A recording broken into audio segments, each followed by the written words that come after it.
Fala galera, tudo bem com vocês? Professor Tigman para mais um vídeo artigo de um tema bem interessante que há muito tempo eu queria trazer para vocês aí. É a tal da hipertrofia da panturrilha, né? Será que se eu usar uma carga mais alta ou uma mais baixa eu vou beneficiar as diferentes porções desse músculo? Como é que isso acontece? Vem comigo aí nesse artigo, um artigo muito bom de um pesquisador que eu gosto muito e vamos tocar ficha. Não esquece, hein? Te inscreve no canal e curte tudo aí que nós vamos trabalhar legal agora. Vamos lá então, olha só.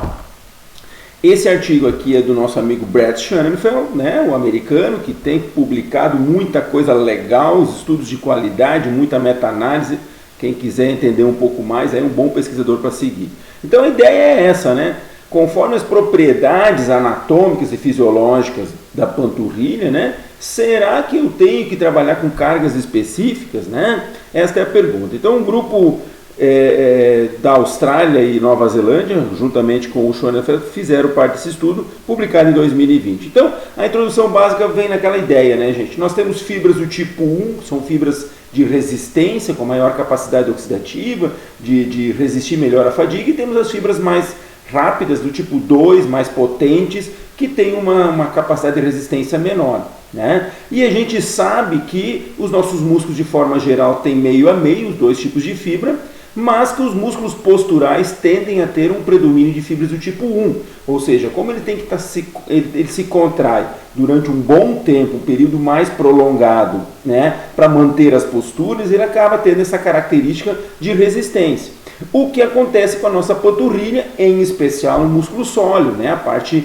mais profunda da nossa panturrilha, que estudos mostram que tem aproximadamente 80% de fibras do tipo 1, enquanto que o gastrocnêmio tem um meio a meio ali, tipo 1, tipo 2, né? Então a pergunta é, né, será que esse músculo, né, esse sóleo que é mais resistente, que é mais responsável pela postura, será que não seria melhor treinar com mais repetições? E o gastrocnêmio, que tem mais fibras meio a meio, né, tem fibras do tipo 2, né, será que não seria melhor treinar com cargas mais altas? Então esta é a questão que permeia o problema, né, o projeto de pesquisa aqui, o artigo publicado, certo? Então, vamos lá, o que mais nós temos aqui? Assim, dessa forma, o objetivo do estudo foi comparar os ganhos de força e hipertrofia usando cargas leves de 20 a 30 RMs comparado a 6 a 10 RMs, que seriam cargas mais altas. 30 homens, metodologia, né? 30 homens jovens, 18 a 35 anos, sem problemas neuromusculares, sem usar esteroides anabolizantes, sem realizar treinamento de força há 6 meses pelo menos, né? Mas e também não participando de nenhum programa de exercício. Então, o grupo leve usou 20 a 30 repetições máximas, cargas para isso, né? E o grupo pesado de 6 a 10. Na verdade, não grupos, né? Eu gosto muito desse tipo de estudo, né? Me parece ele ser muito adequado, que uma perna, um lado utilizou um tipo de carga e o outro lado outro tipo de carga, né? Então, fica bacana para fazer uma comparação no próprio sujeito. Que mais? Vamos lá. Ainda, né, foi feito os exercícios, foram só 2 exercícios, panturrilha em pé e panturrilha sentada, né, com o joelho flexionado e com o joelho estendido, uma semana de familiarização, usando peso corporal, e depois foi feito testes de força de 8 RMs e testes de força de 25 RMs para determinar a carga de treinamento, né, 8 semanas de treinamento se seguiu, onde a ideia era, onde os exercícios foram intercalados, né? Aqui tem uma tabelinha legal, deixa eu mostrar aqui para vocês, não, está lá em cima. Uma tabelinha legal onde, olha, uma perna com o joelho estendido, carga leve, e o joelho flexionado, joelho estendido, carga pesada, outro lado, né? E depois flexionado. Então, existia uma ordem, não era sempre a mesma ordem do exercício, não era sempre... então, existia uma forma de intercalar. Isso é legal para tirar o efeito da ordem.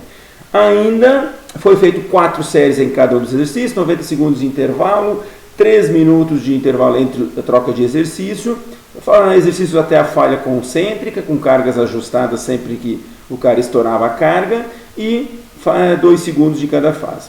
Foi solicitado que mantivesse seus hábitos alimentares normais, né, sem nem menos nem para mais. Ainda, a avaliação da hipertrofia foi feita por espessura muscular, com ultrassom, tanto do gastrocnêmio medial como do gastrocnêmio lateral, e assim como o sóleo.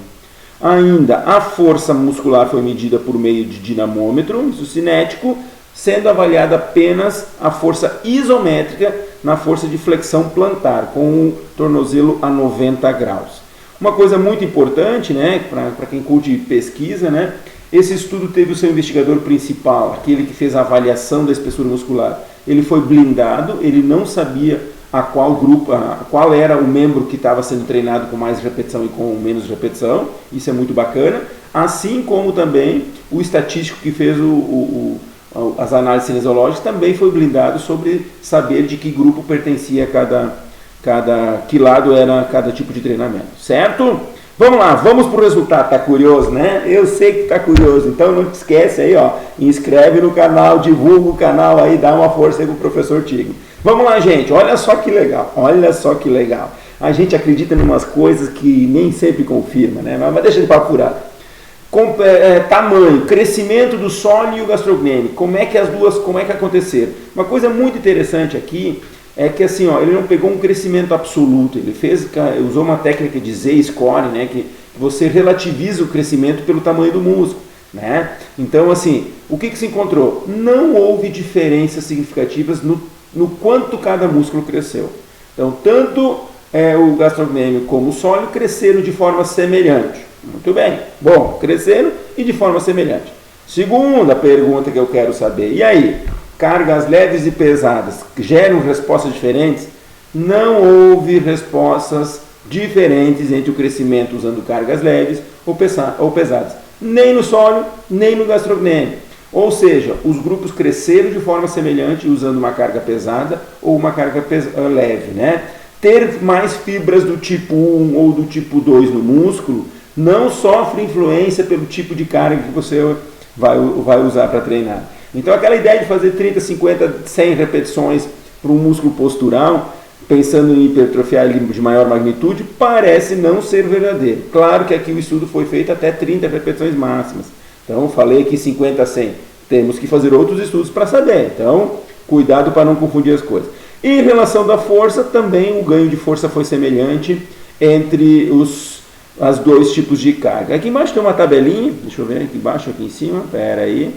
Aqui embaixo tem uma tabelinha então com os ganhos, né? Aqui nós temos a carga pesada e aqui a carga leve. Aqui nós temos o sólio, aumentou 1.3, 1.5, 2.1, gastrocnêmio lateral e medial. E aqui as cargas pesadas, né? Em torno de 9,2% de aumento na carga pesada, 10,7% na carga leve, não sem diferença, como eu falei. E a força aumentou em torno de 16 a 18% no torque da força isométrica, tá? Sem diferença entre as condições, nem entre os grupos. Bem, quanto à discussão, né, gente? Essa ideia de ter uma adaptação diferenciada, né? Aqui o primeiro tópico diz, ó, as adaptações musculares foram semelhantes no sólio, que tem característica de fibras lentas mais predominante, como do gastrocnêmio, o qual tem fibras mistas, né, meio a meio, sem se importar com a magnitude da carga utilizada. Então, tivemos hipertrofias semelhantes, independente da carga. Segundo, cada músculo da panturrilha teve uma robusta hipertrofia, né, a gente viu os valores, né, sendo que o gastrocnêmio lateral teve pequenos valores um pouco maiores, não significativos, comparado ao gastrocnêmio medial. E terceiro ainda, né, cargas leves e pesadas produzem similares ganhos de hipertrofia no tríceps e a força isométrica também foi semelhante entre eles, certo? Então, este é o resultado do estudo e aqui é importante trazer algumas ponderações dos autores, né? Eu li a discussão está legal, compara com estudos de outros pesquisadores, que não vem ao caso aqui, mas ele traz algumas limitações que são importantes a gente refletir, tá? Primeiro, estamos falando da panturrilha, não estamos falando do reto abdominal, não estamos falando de outros músculos do trapézio, outros músculos que também são posturais e que poderiam, né, ter respostas diferenciadas. Segundo, estamos falando de homens jovens não treinados. Pode ser que homens treinados tenham respostas diferenciadas. Terceiro, não foi feito biópsia para avaliar realmente a composição desses músculos. São baseados em estudos que se acredita que provavelmente nós tenhamos fibras do tipo 1 mais predominante no solo. Ainda, outra observação, a espessura muscular foi medida em apenas um local E essas adaptações ocorreram na fase inicial, ou seja, são 8 semanas. Quem sabe com mais treinamento possamos ter respostas diferenciadas? Quem sabe, né? E ainda nós temos um efeito de treinamento cruzado, né? Que é aquela história de você treinar um lado e mesmo que o outro lado não treine, ele vai ter algum ganho. Então você tem alguns aspectos neurais que podem acontecer de forma cruzada e isso pode acontecer aqui também. Certo? Então, como conclusão, gente, né, o treinamento com baixas repetições e bastante carga, treino com mais repetições e menos carga, produzem resultados semelhantes na força e na hipertrofia, tanto do sólido como dos gastrocnêmios. Certo? Então, deixa eu voltar aqui para a minha tela com vocês. Esse aí é o estudo, espero que você tenha gostado. Estudinho legal, redondinho, bonitinho. E vem comigo e nós vamos continuar trazendo muita informação para vocês. Valeu, um abraço e até mais!